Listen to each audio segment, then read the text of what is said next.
Hola, buenas noches. Bienvenidos otra vez a Escuela para Padres. Hoy con el pastor Benito Bongarrá. Hola. Hablando sobre violencia. Nuestro próximo encuentro como escuelas con respecto a la educación sexual integral tiene que ver con la violencia de género. ¿Sí? Esta ley que salió y que generalmente los ejemplos, no la ley, los ejemplos hablan sobre el maltrato o la violencia del hombre hacia la mujer. Pero la violencia de género es de hombre a hombre, de mujer a mujer. Cualquier violencia es mala y cualquier violencia es la Biblia la que la condena, ¿no? Entonces, Benito, la pregunta es, vos tenés mucha experiencia, él es el presidente de la fundación, el coordinador de los centros comunitarios y has pasado por mucho tiempo de vivencias donde has visto mucho de esto, no solamente acá en Capital, sino en las zonas rurales donde tenemos los centros comunitarios rurales evangélicos. La primera pregunta sería, ¿cómo se abordan estos temas? ¿Sí? Después nos vamos a enfocar más en lo que a nosotros nos importa, que es nosotros como padres, en cómo a veces ejercemos violencia, ¿sí? con nuestros hijos. Entonces, es cómo se abordaron estos temas en aquellas situaciones donde ustedes pasaron por encontrar violencias en las familias o violencias entre los chicos. Yo me traje un rebenque. Bueno, en realidad lo compré Decoración. para decoración. Menos mal. Pero este es un rebenque auténtico, ¿sí? Y muchas veces se usaba esto en el campo.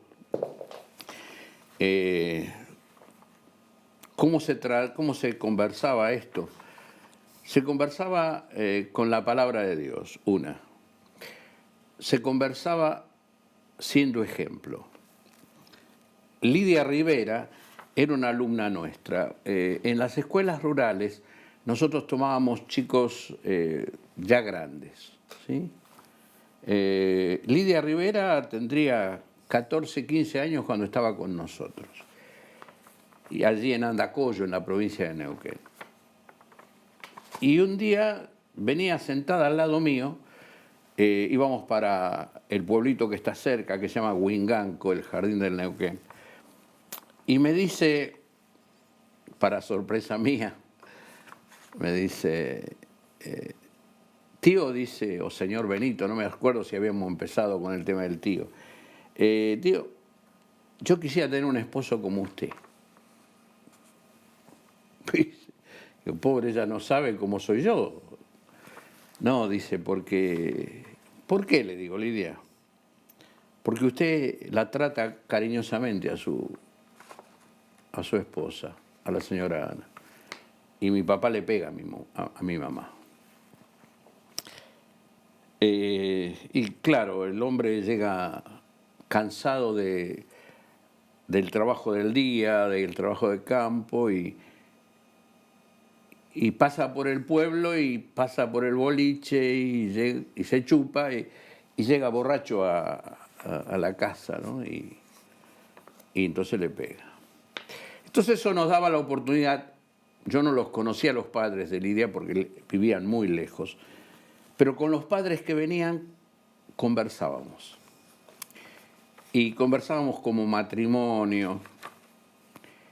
Y era la educación a los padres y a las madres era a través del ejemplo y del uso de la palabra de Dios. La señora de López llega una noche, era muy tarde, golpea, ya nos estábamos yendo a la cama, llega a la noche y la vemos con sus dos nenas. Una era Marta López. Y digo, ¿qué hace señora aquí? Mi esposo me echó de casa, me pegó y me echó de casa. Yo me acuerdo bien de ese día, le dimos un lugar para dormir, nos comió algo, le dimos un lugar para dormir, y a la mañana siguiente volvió a comer, cosa que a veces en el campo no se daba.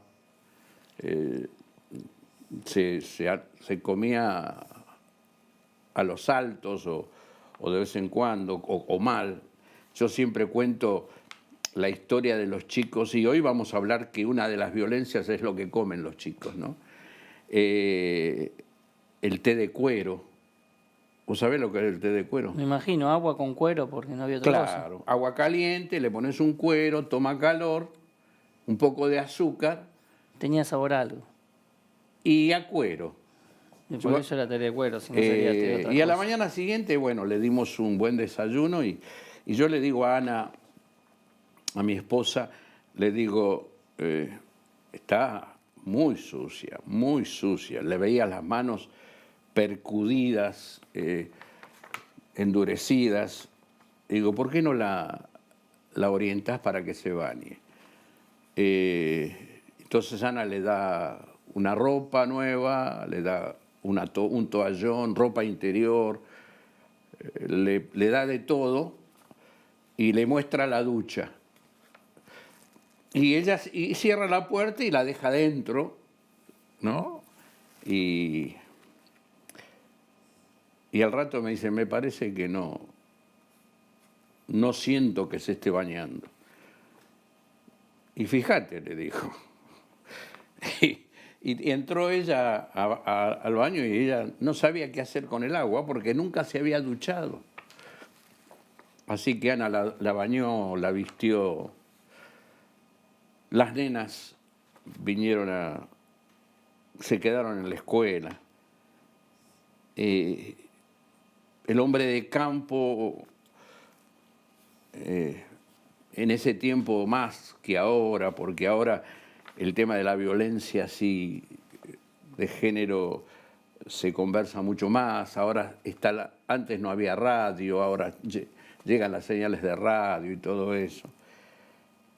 Pero era trabajar con el ejemplo, conversar, sentarnos a tomar mate y ver cómo se podía producir un cambio, ¿no? Otro ejemplo es el del matrimonio que vivía enfrente de la escuela, don Marcos y doña Ana. Don Marcos era un buscador de oro, se llaman pirquineros. En algunos casos iba a los arroyos de la zona de Andacollo y trataba de lavar el oro como aparecen a veces en las películas de cowboy. Y en otros casos veía alguna posibilidad de vetita, de una veta y picaba. Así que alguna pepita de oro de vez en cuando sacaba y por supuesto esa pepita de oro terminaba en el negocio y él venía chupado y sembraban unas arvejitas, una cosa así. La que trabajaba era doña Ana, la esposa. Estábamos enfrente. Y era interesante porque yo la conocí ya mayor. Era una mujer hermosa, era delgada, ¿no? Dios nos dio la oportunidad porque ella buscaba agua en el arroyo, más o menos a unos 200 metros de la casa. Y un día yo digo, pero yo soy un tonto. Yo enfrente de ellos tengo agua en la canilla. Y yo tenía que ir a buscar la agua. Así que le pusimos un caño y una canilla en la puerta y ella... Y eso significó también que ella se acercara, se aflojara, conversara con la abuela de mi esposa, con la nona viejita que le decíamos, y conociera a Jesús como su Salvador. Pero el viejo no. El viejo era violento, y doña Ana lo aguantaba. Y cuando me veía a mí y estaba chupado, me decía cualquier insulto, cualquier mala palabra.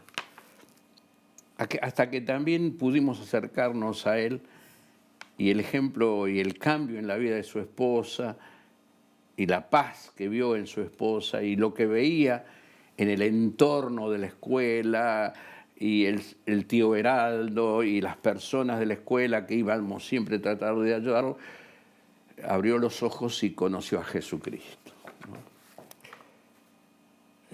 Y su vida cambió. Y era un hombre muy trabajador, iba a decir muy laburador, pero en una escuela no se dice laburador. Y entonces un día le digo, don Marcos, ¿quiere trabajar con nosotros?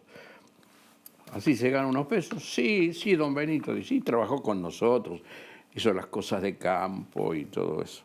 Y yo me sentaba, cruzaba el patio de la escuela, estaba en la calle y tenía él el cobijo donde tenía su fogoncito y yo me sentaba a conversar con él. Era un hombre culto, a pesar de su rudeza.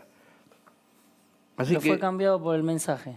fue cambiado por el mensaje y por el ejemplo de la gente que vivía en la escuela. El nono, mi suegro, el nono Pepe, la nona Rosa, mi suegra, y conversando, y fue cambiado, ¿sí? Por eso es tan importante que como matrimonios, los que hemos conocido a Cristo como Salvador y tenemos la vida de Cristo en nosotros, les mostremos a los que nos rodean nuestra relación de amor, ¿no?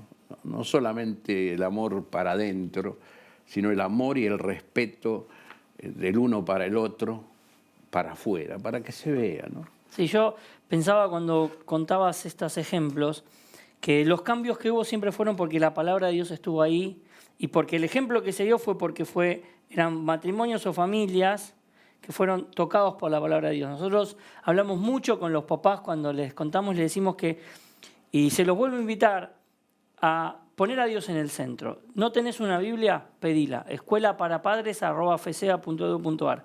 Te la queremos regalar. Te la mandamos a tu casa.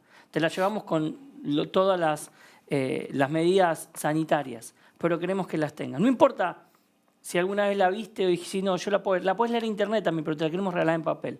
Porque lo importante de estos cambios, donde de la violencia pasa a la no violencia, ¿sí? Estos ejemplos que diste son de tal vez hace mucho tiempo, pero siguen pasando en la vida de hoy. Y Dios condena la violencia. De hecho, lo que Dios quiere y lo que dice es que nos amemos los unos a los otros. Y entrando en ese tema, tal vez amar al otro es difícil, ¿no? Pero pensando en nuestros hijos como papás, hay una palabra hay dos palabras que yo lo hablo con los papás cuando tengo la oportunidad. Una es disciplina y la otra es castigo, ¿sí? Uh-huh.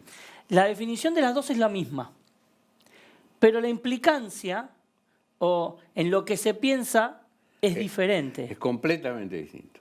Es completamente distinto. El castigo es pensar en lo que hizo el chico. El hijo. Voy a dar ejemplos, ¿sí? ¿Puedo? Podés. Y me pongo como ejemplo, ¿sí? Un día yo iba con mi camioneta y con mis hijos atrás, mi hijo mayor, y en la avenida General Paz, cerca de Beiró, se me para la camioneta. Y yo digo, pero si tenía combustible, si yo le puse gasoil, y él de atrás me dice, y yo lo llené con agua. Y me di vuelta y le pegué una cachetada. Después le pedí perdón. Pero eso es castigo. Eso es castigo. Es la reacción. Es la reacción con ira. Con bronca, irascible, que te genera una cosa que te molestó. Y después le pedí perdón. Con mi hijo, mi tercer hijo, Maximiliano, bueno, me equivoqué muchas veces. Hasta que descubrí que lo que le molestaba a él, o lo que no le gustaba, no lo que le molestaba, no, lo que no le gustaba era que yo hablara. Y entonces yo lo sentaba al lado de la cama cuando se portaba mal y me ponía a hablar con él, pero hablaba pausadamente. Y a veces hacía largo silencio. ¿Y qué más? No, espera, largo silencio.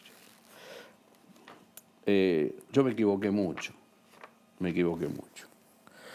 Pero lo que fortaleció la vida de mis hijos fue ver que como padres nos amábamos. Vos sabés que mi esposa está enferma Hoy, cuando yo fui a verla a la pieza donde la cuida, ella me dijo, tuvo una frase muy cómica, yo te la comenté, ¿qué me dijo? Este es mi pollo. Este es mi pollo. Este es mi pollo. Y hay veces me dicen, ¿cómo vos mostrás cariño? Es que mi mujer, en estos 52 años, fue un regalo de Dios. Y hemos trabajado juntos en las escuelas rurales, en la escuela, en el trabajo de la alfabetización. Entonces, ahora, el tema es disciplina o castigo. Castigo era lo que yo hice. Disciplina fue lo que aprendí a hacer con Maxi. Hablar. ¿Por qué? Porque pensaba no en lo que hizo, sino en el futuro de él, en el crecimiento. La corrección. Entonces corrijo y reencamino, ¿sí? Reencamino. La disciplina es eso. Yo me acuerdo que estaba dando una charla en la escuela de Pegüeña sobre este tema, y en el momento que dije, bueno, le voy a hablar de cómo es el tema de la disciplina de los hijos, una mujer se levantó sin esperar que yo dijera nada, dijo, yo no disciplino a mis hijos. Y se quedó sin saber que el castigo es el resultado de la ira, la disciplina es el resultado del amor. Si yo castigo de cualquier manera, es con bronca, pero si yo disciplino, estoy pensando, ¿qué es lo mejor para mi hijo? Porque la palabra disciplina tiene que ver con la carrera, ¿sí? Un atleta que se dedica a la carrera, sea a ser velocista o sea un maratonista, tiene que tener una vida disciplinada. Tiene que comer lo que necesita comer, tiene que ir al gimnasio para hacer los ejercicios que necesita hacer, que se lo recomienda a su entrenador, y practica.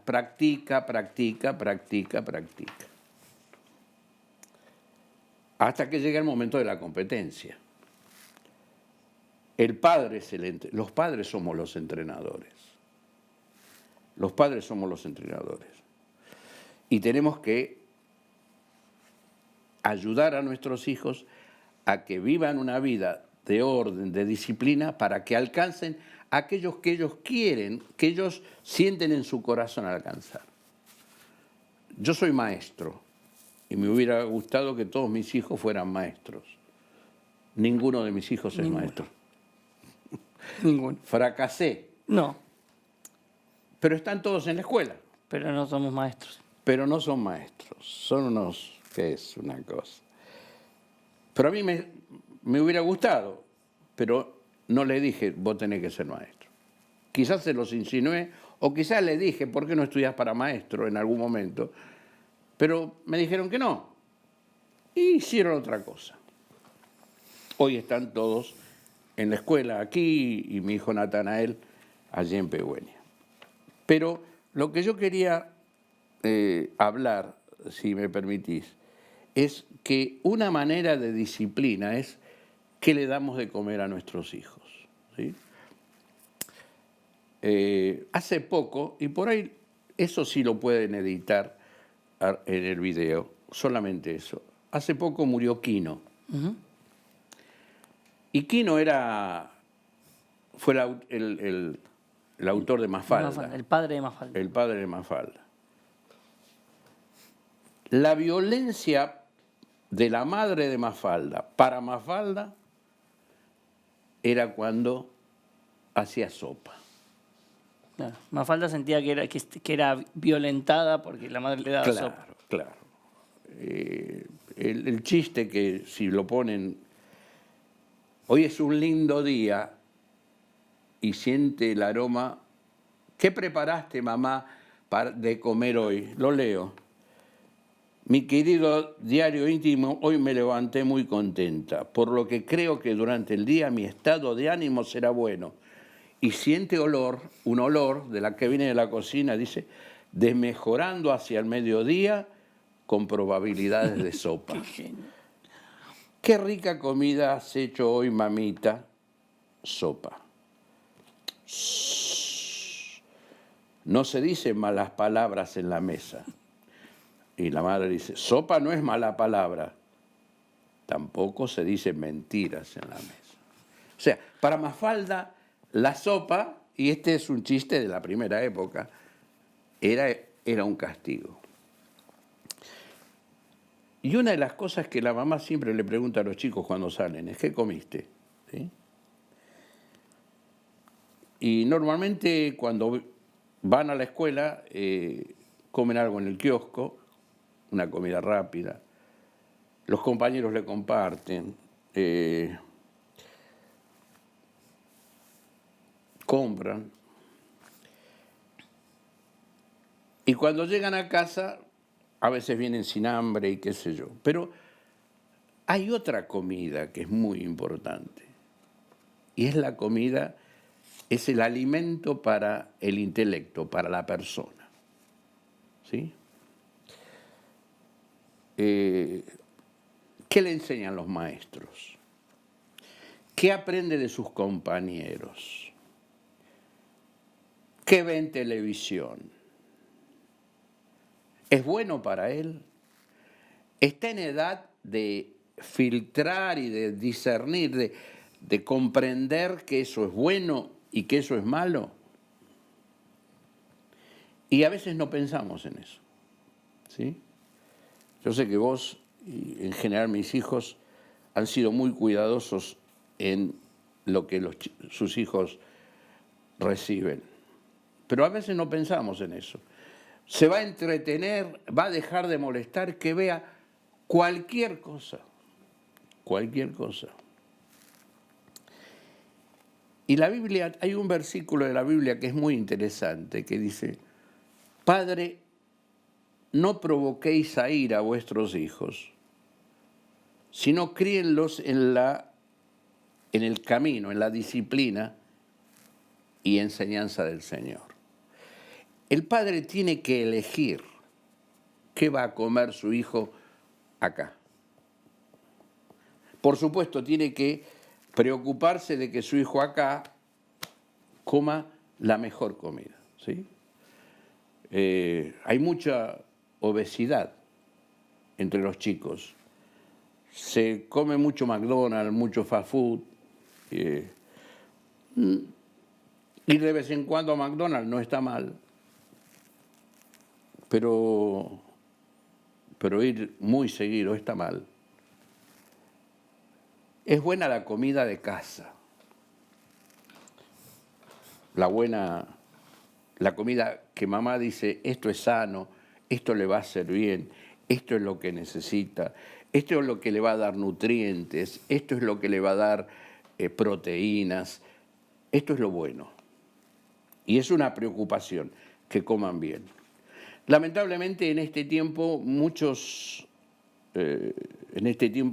en que muchos padres se quedaron sin trabajo, la comida es fideo, arroz, todo hidratos, muy poca proteína y muy poca fibra, porque está carísimo. Tomate 150 pesos.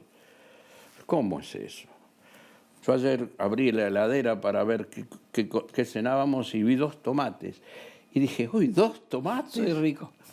Soy rico, dije yo. ¿Qué comen nuestros hijos en casa? Porque van a recibir la influencia negativa, la van a recibir del exterior, pero no tienen que recibirla en casa. Y tiene que haber una preparación de nuestros hijos para que sepan rechazar el mal alimento mental, el mal alimento espiritual que viene de afuera. Ahora, si nosotros en nuestra casa es una casa donde no hay paz, donde hay pelea en este tiempo. No me gusta hablar del tema de la pandemia porque me parece que va a pasar, creo que va a pasar.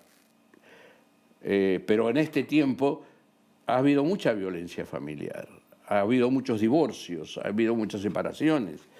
Es que los padres no están acostumbrados a convivir todo el día. Y por otro lado, padres que no estaban acostumbrados a convivir, se acostumbraron a convivir y el hombre cocina y lava y comparten y trabajan en la computadora los dos y los chicos hacen también sus trabajos en la computadora. ¿Qué van a comer?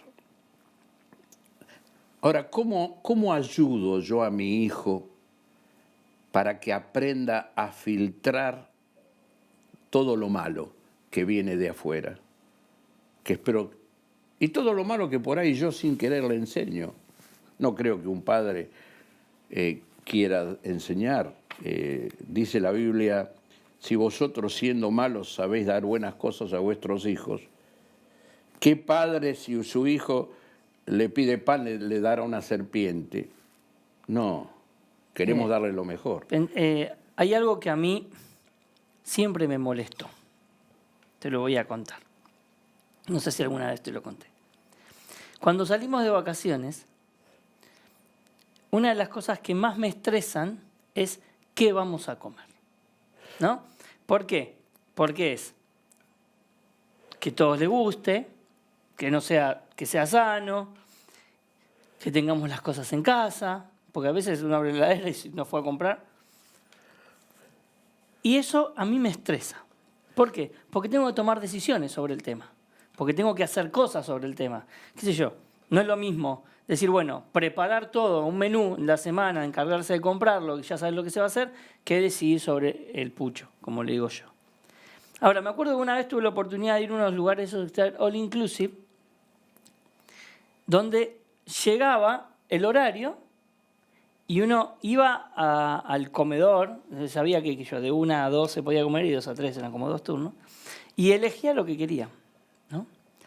Y tiene que ver un poco con esto de lo que les entra a nuestros chicos, porque como decías vos recién, es una forma de violencia dejar que nuestros hijos coman cualquier cosa. Claro. Entonces, decidir qué vamos a comer lleva un trabajo, ¿no? Es una toma de decisiones. Es una toma de decisiones, es elegir, es filtrar, es saber lo que uno... Por ejemplo, lo del tomate, es si el tomate está muy caro y no tengo para comprarlo, no sé, tengo que pensar en comprar otra cosa.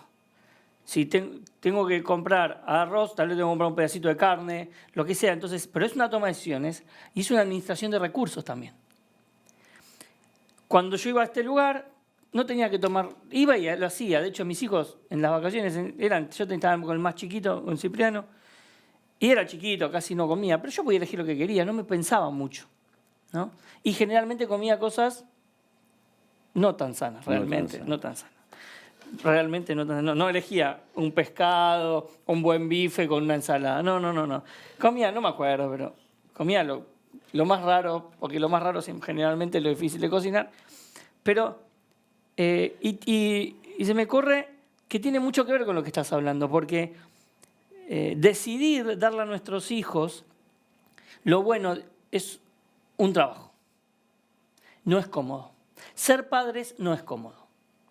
Ser padres es incómodo porque hay que enfrentar a nuestros hijos, hay que bancar que ellos lloren, hay que disciplinarlos, hay que elegir por ellos y hay que elegir con ellos. Yo con el más grande, el que era de 3 años cuando fui, ahora tiene 11, tengo que decirle, no quiero que mires esto. Y aunque se enoje, ¿no? Pero es incómodo, no es lo mismo decirle, mira, ahí tenés la tele con el Smart, te toca ver. ¿No? Tengo que enseñarle a elegir si yo quiero dejar que él vea. Y tengo que ayudarlo a que eso que entra en él lo haga una persona que pueda tomar buenas decisiones cuando ya no esté más conmigo. Por eso, ¿qué es lo que le va a ayudar al padre a enseñarle a su hijo a tomar buenas decisiones? Y es lo que lo que llamamos en educación cristiana, el filtro bíblico. cuando uno lee, cuando uno piensa en la Biblia, es por ahí los padres están pensando, la Biblia es un libro religioso. No, es un libro que enseña es un libro para la vida, es un libro para la vida. ¿Cómo debe actuar un hijo? Hijo, obedeced en todo a vuestros padres. ¿Cómo debe actuar un padre? Padre, no provoquéis a ira, sino criadlos en la enseñanza del Señor. ¿Qué enseña el Señor? Enseña la paz, enseña el amor. ¿Cómo debe tratar un esposo a su esposa? ¿Cómo debe ver un hijo que su papá trata a su mamá? Dice, maridos, amad a vuestras mujeres como Cristo amó a la iglesia y se entregó a sí mismo por ella. ¿Cómo debe ver un hijo que su mamá trata a su papá? Ve la armonía del hogar. Dice el Proverbio 31, una mujer que gobierna bien su casa, que sabe administrar los recursos que hay en la casa, los muchos o los pocos. ¿Sí? Y eso está en la palabra de Dios. Sí, habla del trabajo, habla de la sinceridad, habla de no robar, habla de tratar bien al prójimo, habla de cómo debe ser la relación entre patrón y empleados. Habla de todo. De toda la vida. Por eso nosotros les insistimos en poner la Biblia en el centro de la familia, porque no es solamente, y de hecho, si no crees en Dios y leer la Biblia te va a hacer bien, porque la Biblia te enseña a vivir. Y nosotros no te queremos obligar a creer en Dios, porque eso no lo vamos a hacer, porque Dios no nos obliga a nosotros a creer en Él. Pero es lo mejor que nos pasó. Pero me acuerdo de una escuela para padres en que estaba acá Isaías Carranza. Fue la pasada, estábamos con ¿La Isaías. pasada? Sí. Y él contó la experiencia de que un día fue a un hotel a llevar un Nuevo Testamento de los Gedeones. A hacer un recambio. A hacer un recambio y abrió y encontró que decía, por leer este libro yo me vine a suicidar al hotel y por leer este libro no me suicidé. Sarmiento dijo, la lectura de la Biblia cambió la faz de las naciones que la poseen. Cuando Sarmiento quiso darle un ímpetu o una fuerza especial a la educación, fue a buscar maestras de Estados Unidos y la mayoría de esas maestras eran cristianas evangélicas. Ellas fundaron las escuelas de formación de maestros que en Paraná, en La Rioja, en distintas provincias, y lo hicieron con un sentido de la Biblia, la importancia de la enseñanza, la importancia de que se aprenda a leer y escribir, pero para que aprendan a leer y escribir la Biblia. Diego Thompson, fue uno de los primeros que estableció un método de enseñanza moderno en su tiempo, que hoy sería muy utilizable. A principio, después de la Revolución de Mayo, 6, 7 años después de la Revolución de Mayo, llega Diego Thompson con el sistema lancasteriano de enseñanza. Se usan los conventos como lugares de aprendizaje. ¿Y qué libro se usa de texto? La Biblia, la palabra de Dios. La Biblia nos enseña a tratarnos, como decía vos recién. Nos enseña a tratarnos.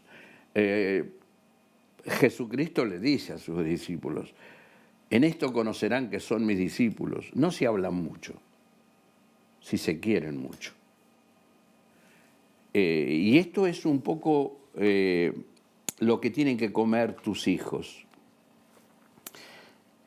La Biblia. Que vos les leas la palabra de Dios. Nosotros te podemos orientar en cómo utilizarla para trabajar con tus hijos. Pero aunque no seas evangélico, aunque como dice Axel, no creas, lee las historias de Jesús. No sé si te enganchaste con la serie Jesús. Seguramente, porque fue la serie que tuvo más rating en ese horario, era la que tenía más rating. ¿Por qué? Está bien, tenía su lado novelístico, Pero la vida de Jesús, las enseñanzas de Jesús, la actitud amorosa de Jesús quedó grabada en miles y no sé si millones de argentinos. Será bueno para nuestro país. Será bueno que nuestros gobernantes vayan a la Biblia. Será bueno que nuestros senadores y diputados vayan a la Biblia. Será bueno que nuestros jueces vayan a la Biblia. Será bueno que la Biblia entre en cada hogar.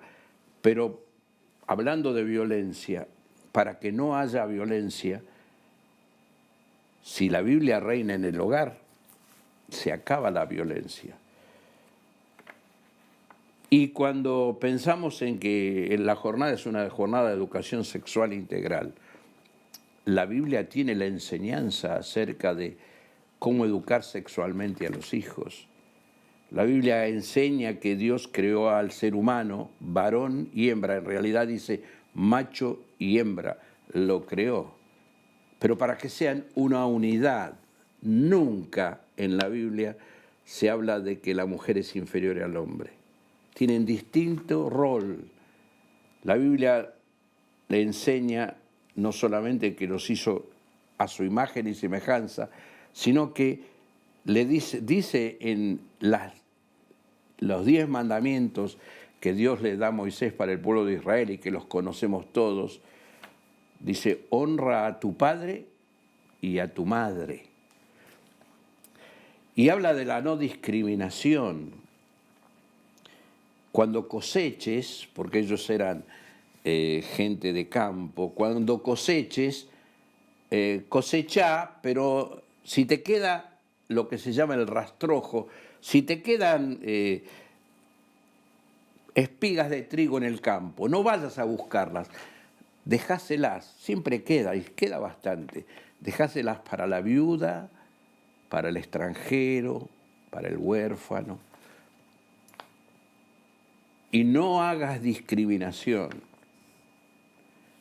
porque fuiste extranjero en tierra de Egipto y vos ya sufriste la discriminación. Así que ya sabes que no puedes hacer discriminación. Una vez, no sé si tenemos que terminar ya. Tenemos que ir cerrando, sí. Una vez, cuando empezamos la primera escuela rural en Andacollo, el gobernador no quería que nos estableciéramos. Pero el cuñado del gobernador, que era amigo de un pastor, dijo, no, esta es gente que sabe de esto. Y nos establecimos. Y nos vino a visitar una vez el gobernador. Quiso saber cómo era la cosa. Y se encontró con los chicos que los saludaban, y entonces me llamó aparte y me dijo, Bongarrá, ¿cómo es que los chicos esos no agachan la cabeza cuando me miran a mí? Y me hablan con libertad y qué sé yo. Y porque nosotros los respetamos. Nosotros creemos que cada uno de esos chicos es igual a nosotros. Venga de origen mapuche, venga de origen paisano, venga de origen chileno, son iguales a nosotros porque por cada uno de ellos, como por usted, señor gobernador, y por mí, murió Jesús. Así que cada uno de ellos tiene el mismo valor que yo tengo. Sea pobre, sea rico, cada uno de ellos tiene el mismo valor que yo tengo porque es el mismo valor que Dios me dio. Primero al hacerme a su imagen y semejanza y después al dar a su Hijo para que muera por mí en la cruz. Cuando entendemos esto y la dignidad que Dios nos ha dado, vemos a nuestros hijos de otra manera, vemos a nuestra esposa, a nuestro esposo de otra manera. Los vemos como hombres, niños, hechos a imagen y semejanza de Dios, con una dignidad tal que nosotros no nos animamos a disminuir. Qué maravilla, yo estoy muy feliz, muy feliz. No sé, me quedaron un montón de cosas. Benito, sabés que de esto que hablabas, se habla mucho de machismo ¿no? De este movimiento. Y también se habla mucho de feminismo en nuestra época. Yo inventé un movimiento, se llama valorismo, porque no somos iguales, pero valemos lo mismo. Justamente por lo que decías, se llama valorismo. ¿Sí? Yo respeto, de la misma forma que respeto a los mayores, tengo que respetar a los niños. Tienen otro rol, los tengo que cuidar, pero también tengo que cuidarlos, porque somos hechos, como decías vos, somos hechos, ya no tenemos un valor, o sea, estamos súper valorados, pero tuvimos un precio. La obra de Cristo en la cruz. Jesús murió por vos y por mí en la cruz. Eso es lo que vales vos.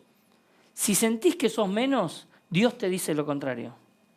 Dios te dice que lo más grandioso del mundo para Él lo entregó por vos. Si sentís que sos más, Dios te dice lo contrario. Dios te dice que vales lo mismo que yo, que Benito o que cualquier persona en la calle. Ahora, ¿porque somos mejores o peores? No tiene que ver ser mejor o peor, no tiene que ver saber más, saber menos, tener más dinero, tener menos dinero. Acá no tiene que ver con el estatus. De hecho, mi nombre es Axel y si a mí me cambian el nombre sigo siendo yo, pero ¿sabes qué? Sigo valiendo lo mismo. Si a mí me cambian de posición en el trabajo o me quedo sin plata, sigo valiendo lo mismo. Porque valgo la sangre de Cristo y su resurrección por mí. Porque tu hijo, ¿sí? Mi hijo, son exactamente igual de valiosos que vos y yo. De hecho, Dios los trata diferente y dice que para Él son especial tesoro. ¿Sí? Que para Él es preferible que si alguien le hace algo a un nene, se ate una piedra en el cuello y las piedras de molino, donde dice la Biblia, eran de 2 metros de diámetro y se tira al mar. Porque es muy feo tratar mal a un niño. Y eso lo entendemos como escuela. Y eso yo lo entendí como papá. Me lo enseñó la Biblia. Y no necesariamente, yo creo en Dios, lo tengo como mi Salvador y sé que me va a dar una vida eterna. Pero si yo no tuviera eso y en la Biblia leo que tengo que tratar bien a mi hijo, los voy a tener que respetar porque es lo que Dios quiere. Acá no hay mayores, no hay menores. Acá somos todos lo mismo para Dios. Y Dios te quiere alcanzar. ¿Sí? No importa de qué lado estés, vales lo mismo. Y gracias, Benito, por enseñarnos a que esto de la violencia no solamente tiene que ver con pegar o no pegar, tiene que ver con lo que le damos de comer, tiene que ver con lo que nos ocupamos de ellos, porque al fin y al cabo es cuánto me ocupo, cuánto no me ocupo. Para mí es muy fácil como papá decirle, mirá, tenés el celu y tenés la tablet, en casa tenemos muchas cosas tecnológicas, tenemos 2 tablets, la computadora, fui comprando a poco, entonces en esta época para nosotros estamos súper cubiertos. Pero es muy fácil para mí dárselo, pero no se lo doy. Y tengo que ocuparme de él, sí, tengo que llegar y comer con él. Bueno, eso es otro tema. Tengo que llegar y jugar con él. Ayer le decía, papá, quiero jugar con vos. Claro, yo le había sacado la tecnología, pero me tuve que ocupar en lo que estaba haciendo. No puedo darle... ¿Qué ve tu hijo en la tele? ¿Lo dejás ver YouTube todo el tiempo? ¿Sí? ¿No es lo mismo que vea YouTube con vos? Que si pasa algo podés filtrarlo, que vea Netflix con vos. Que les enseñes a buscar cosas, que hay cosas muy, muy, muy buenas. Porque hay muy buenas cosas en YouTube. Hay cosas para chicos chiquitos que les enseñan a un montón de cosas. Pero hay que ocuparse con papá. Ser papá es incómodo. No es una zona de confort. Y como último, antes de que te dé la palabra para cerrar, hay un pasaje en la Biblia que dice que nuestros hijos son como flechas en la aljaba. La aljaba es donde se ponían las flechas. Dicen que traía 4, ¿no? Vos la pegaste, yo con 2, mi aljaba está perfecta. ¿Sí? Y dice que es como flechas en manos del valiente. ¿Sí? ¿Saben lo que hace la flecha, lo que hace el valiente con la flecha? La pone en el arco, pero una vez que apunta y la suelta, ya no tiene control sobre la flecha. No tiene ningún control. Entonces vos como papá y yo como papá tenemos que saber apuntar. El control está en el momento en que vos pones el control está antes. Claro. Está cuando uno dispara y apunta. ¿Sí? Pero cuando ya la soltó, esa flecha, si la soltamos mal, va a ir a cualquier lado. Ahora, si la soltamos bien y tuvimos el esfuerzo, yo hice arquería, es muy interesante, ¿sí? Pero cuando la soltamos, la preparamos bien, apuntamos bien y tomamos el impulso necesario, y esa flecha, porque generalmente el guerrero usaba su flecha, la hacía él. ¿Sabes por qué la hacía él? Justamente por esto. La hacía porque le podían dar flechas que estén torcidas. Entonces él revisaba cada flecha y afilaba cada flecha. Y le ponía lo de atrás, no sé cómo se dice, a cada flecha. Pero él revisaba que su flecha esté derecha. Porque si su flecha estaba torcida, ¿qué pasaba? No daba en el blanco. Así que había un trabajo previo, había un trabajo en el momento. Y nuestros hijos son como flechas. Y nuestros hijos son como flechas. A nosotros los hijos nacen en la escuela, en una familia, no nacen en la escuela. Y nosotros como papás tenemos que saber cómo están y tenemos que saber que cuando los saltamos van a dar en el blanco. Queridos papás, para nosotros como escuelas cristianas con base en la Biblia, es muy importante colaborar con ustedes, es muy importante. Los chicos son de ustedes y ustedes los traen y nos los confían, pero queremos que ustedes también entiendan en dónde están sus hijos en la escuela. Están en escuelas que tienen como base la Biblia, la palabra de Dios, y nos gustaría que cada hogar que nos está viendo ahora tenga como base la Biblia, la palabra de Dios.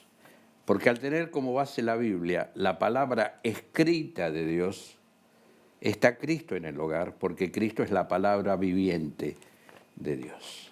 Así que les mando un cariño como el más viejo, como digo yo, para no decir que soy el presidente de la fundación, y con la Escuela San Pablo, ellos saben bien que soy como un hermano mayor de ellos, aunque ellos me dicen a veces papá, pero no voy a reemplazar al fundador de la Escuela San Pablo, y con los centros comunitarios, que me dicen el tío Beno, quiero decirles que Dios les bendiga, pero escuchen lo que les estamos diciendo,